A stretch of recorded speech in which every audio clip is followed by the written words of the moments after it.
नमस्कार. मी भाऊ तोरसेकर. तुम्ही बघत आहात प्रतिपक्ष. मित्रांनो, आज मी जे बोलणार आहे ते अनेकांना हास्यास्पद वाटेल, अगदी खोलचट वाटेल, कोणाला ते दिवास्वप्न वाटेल. वाटू देत, हरकत नाही. पण मी ज्या पद्धतीचं राजकीय विश्लेषण करत असतो आणि ज्या प्रकारे राजकीय घटना समजून घेत असतो, राजकारणाचा भूतकाळ, वर्तमान काळ आणि भविष्यकाळ या तिघांची सांगड घालण्याचा प्रयत्न करण्याची माझी एक वेगळी शैली आहे.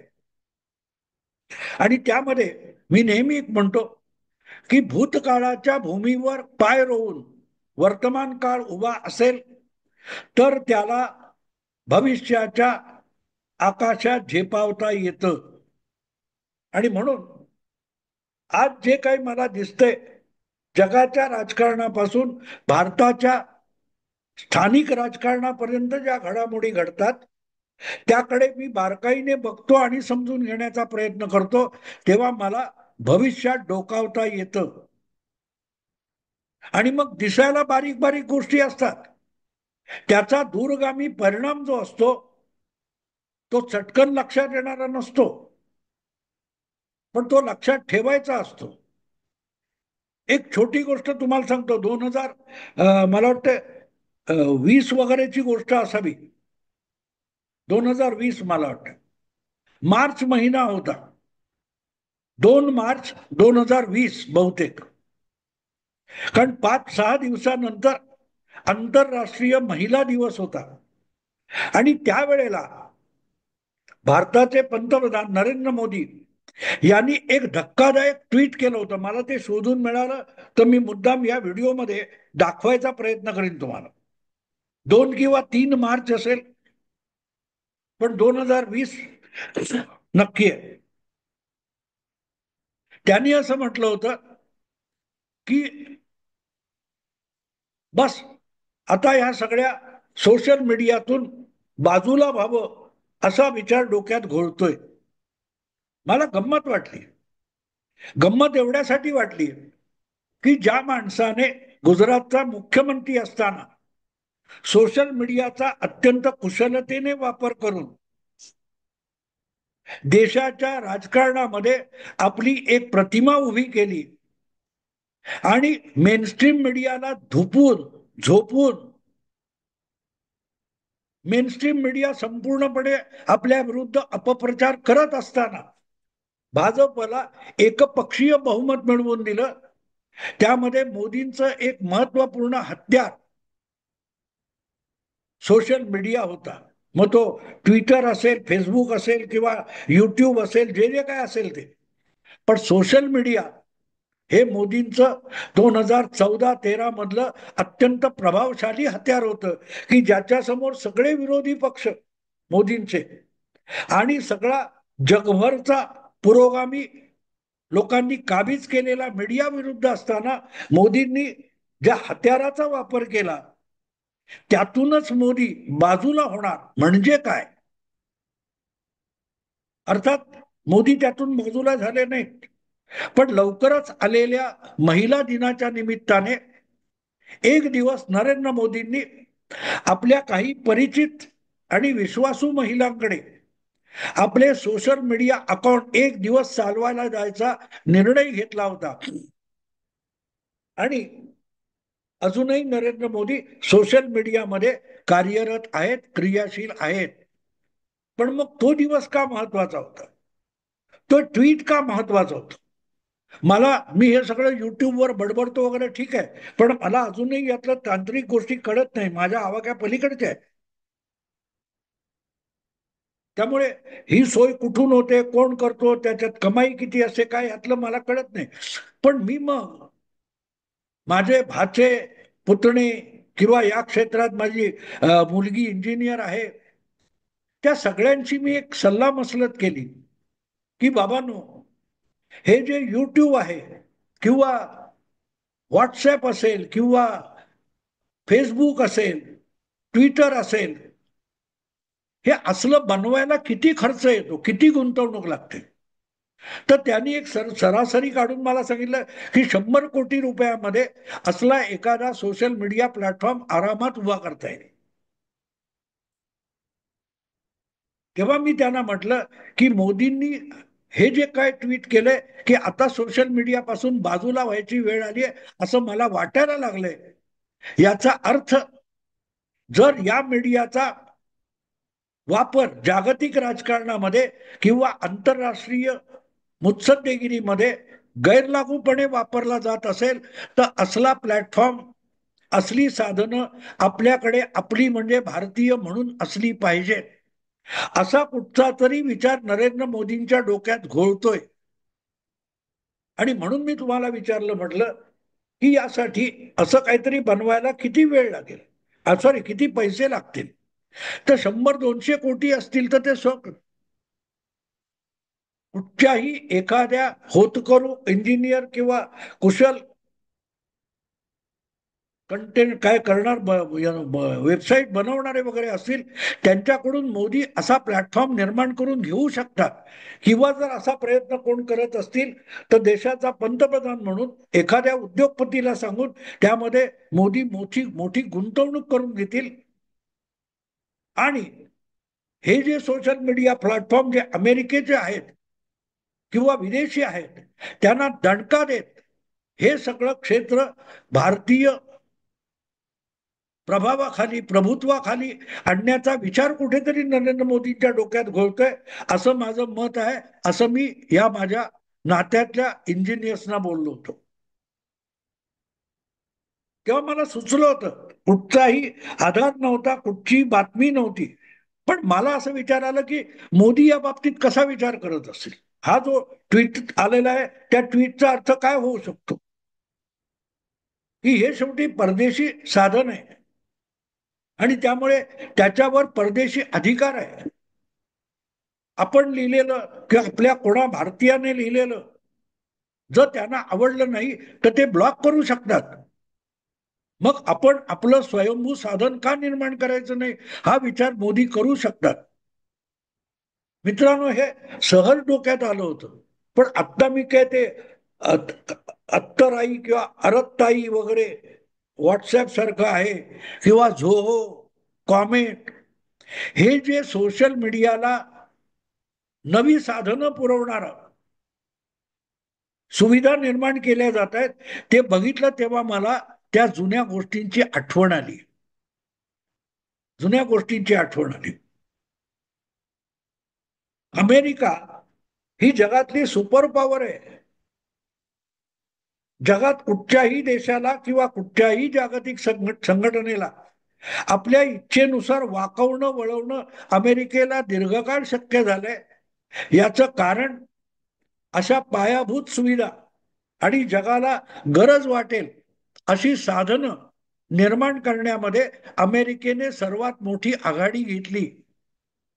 एका बाजूला असले सोशल प्लॅटफॉर्म नागरी जीवन सुसह्य करणारं, सोपं करणारं असं तंत्रज्ञान, अत्याधुनिक विध्वंसक अशी शस्त्र, युद्धनौका, विमानं, लढाऊ विमानं, औषध, जीवनोपयोगी वस्तू, त्याचं संशोधन, अशा प्रत्येक मानवी जीवनाच्या क्षेत्रामध्ये आपलं कौशल्य पणाला लावून अमेरिकेने जी प्रगती केली त्यामुळे अमेरिकेला हत्याराशिवाय देखील जगावर राज्य करता आले. फ्रान्स, ब्रिटन, पोर्तुगाल किंवा अनेक देश, जपान वगैरे असतील, ज्यांनी 20व्या शतकामध्ये किंवा 19व्या शतकामध्ये आसपासच्या अनेक देशामध्ये आक्रमण करून त्यांची भूमी काबीज केली, त्यांना गुलाम केलं, आपलं मांडलिक बनवलं. भारताने असं काही केलं नाही. आणि अमेरिका तर फार फार तर 200 वर्षाचं, 225 वर्षाचं आयुष्य असलेला देश आहे. पण कुठेही आपलं साम्राज्य प्रस्थापित न करता अमेरिकेने व्यापाराच्या बळावर जगातल्या बहुतांश देशांना आपलं मांडलिक आणि गुलाम करून टाकलं.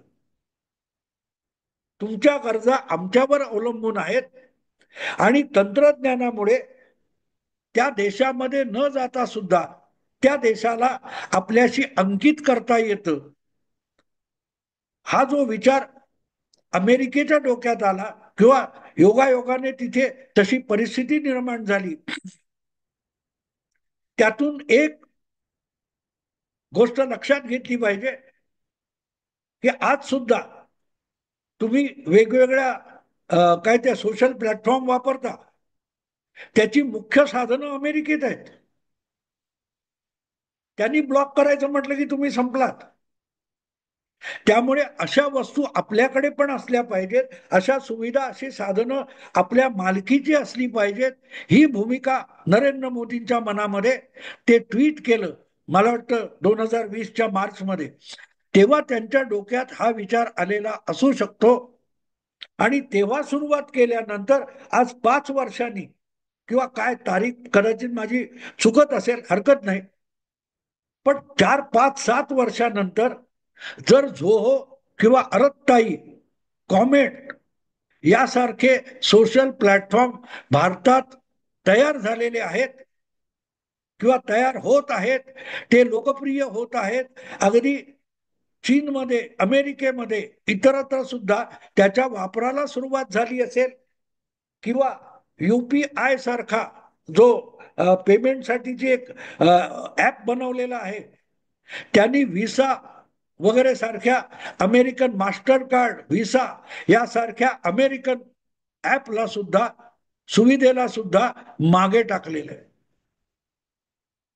त्याची सुरुवात UPA पासून झाली असेल, पण UPAने जी मजल मारली आणि त्यासाठी G20च्या सुमाराला मोदींनी ज्या प्रकारे इनिशिएटिव्ह घेतला, इतर देशांना ते उपलब्ध करून दिलं, वापरायला भाग पाडलं, आणि म्हणता म्हणता UPAने व्हिसा आणि मास्टर कार्डला मागे टाकलं.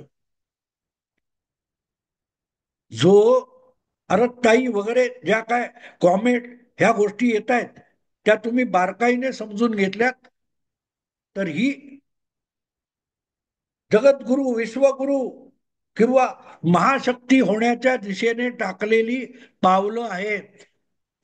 आजच्या जगामध्ये तुम्हाला साम्राज्य निर्माण करायचं असेल तर व्यापार, देवाणघेवाण, आयात निर्यात आणि तुमच्या साधनांची जगाला असलेली गरज यातून निर्माण करता येतात. लढाऊ विमानं, रणगाडे, युद्धनौका यांनी साम्राज्य निर्माण करता येत नाही, अजिबात नाही. काल परवा आपल्याकडे अफगाणिस्तानच्या परराष्ट्र मंत्र्यांना येताना बघून पाकिस्तानच्या पोटात गोळा आला. जो अफगाणिस्तान अमेरिकेला ठणकावून नकार देतो, तो भारताच्या मैत्रीसाठी हात पुढे करतोय.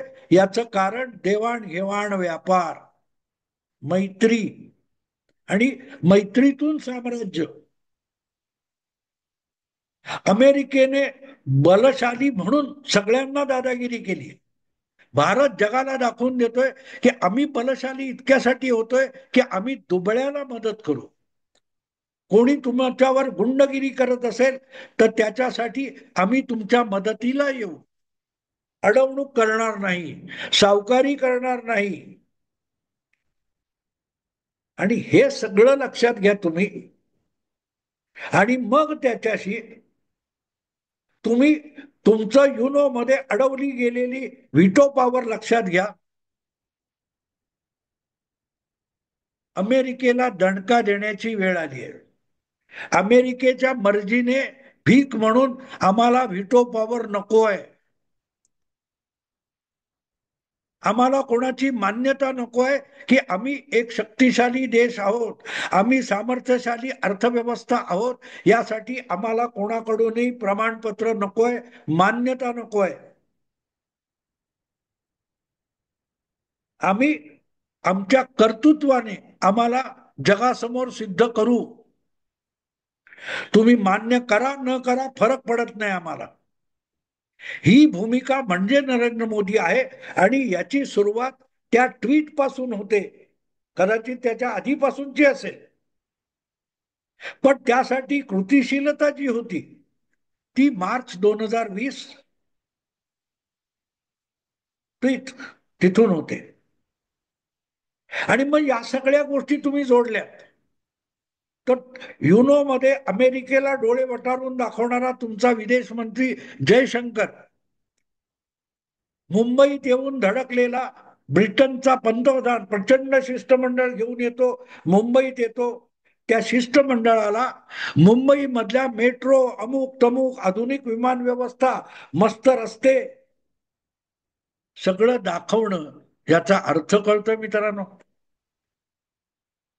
आम्हाला व्हिटो नको आहे, लाथ मारतो तुमच्या व्हिटोवर.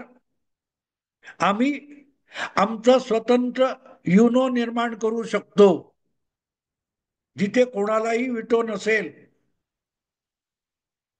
तुमच्या टेबलवर आमच्यासाठी खुर्ची ठेवलेली नसेल तर झक मारलं तुमचं टेबल, आम्ही नवीन टेबल लावतो. त्याच्या भोवती भरपूर खुर्च्या आहेत. ज्या ज्या देशाला भारताच्या बरोबर यायचंय त्यांनी आमच्या टेबलला भोवती असलेल्या खुर्च्यांवर येऊन बसावं. तुमच्या टेबलचं नाव युनो असेल तर आम्ही युनो 2 निर्माण करतोय, एक नवा युनो निर्माण करतोय.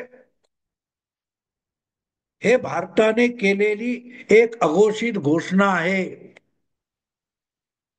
आणि आज मी जेव्हा बोलतोय तेव्हा मी तुम्हाला खुळचट वाटू शकतो, वेडपट वाटू शकतो, वेडगळ वाटू शकतो. पण ब्रिटिश पंतप्रधान भारतामध्ये, नव्या भारतामध्ये नाही, नवी मुंबईमध्ये, सॉरी मुंबईमध्ये जेव्हा एवढं मोठं शिष्टमंडळ घेऊन येतो, अख्खं विमानभर माणसं घेऊन येतो आणि मोदी संपूर्ण दिवसभर त्याच्याबरोबर विचार विनिमय देशाची राजधानी मुंबईमध्ये करतात, याचा अर्थ मुंबई ही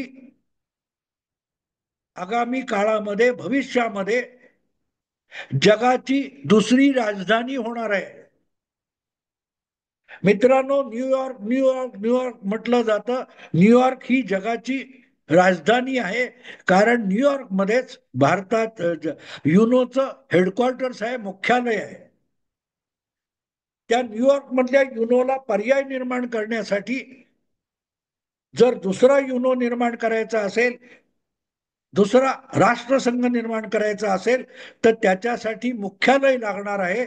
आणि त्या मुख्यालयापर्यंत जगाच्या कानाकोपऱ्यातून जे शिष्टमंडळ येतील, राष्ट्रप्रमुख येतील, त्यांच्यासाठी आधुनिक सुविधा लागणार आहेत. त्या सुविधांची निर्मिती मुंबई आणि नवी मुंबईत कशा उभ्या आहेत आणि उभ्या राहत आहेत हे जगाला ओरडून सांगण्यासाठीच ब्रिटिश पंतप्रधानाला मुंबईमध्ये बोलावण्यात आलं.